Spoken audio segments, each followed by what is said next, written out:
এই যে শিল্প অঞ্চল কলেজ, কলা শিল্প অঞ্চল কলেজ উচ্চ বিদ্যালয়।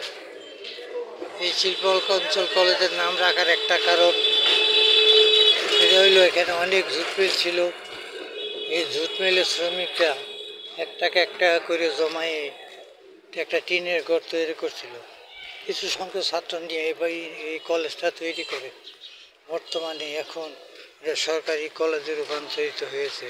দেখেন কত সুন্দর সুন্দর বিল্ডিং, কত সুন্দর, কত জাঁকজমক, অনেক লক্ষ লক্ষ ছাত্র লেখাপড়া করে এই বিল্ডিংয়ে।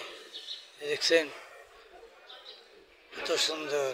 অথচ কোনো এক সময় 1 টাকা করে এই বিল্ডিংয়ের ভিত্তি স্থাপন করে, 1 টাকা দিয়ে শুরু করে শ্রমিকের অবদান এই কলেজের। আজকে সেই শ্রমিক কলেজ নাই, শ্রমিক নাই। কোঅপারেটিভ জুট মিলের শ্রমিকরা এই সংগঠন করে কলেজ তৈরি করেছিল। সেই সংগঠন শেষ, যারা করেছিল তারাও শেষ। এই কোঅপারেটিভ জুট মিল থেকে বন্ধ। তাই সবাই দোয়া করি যারা আরও উন্নতি হয় কলেজের।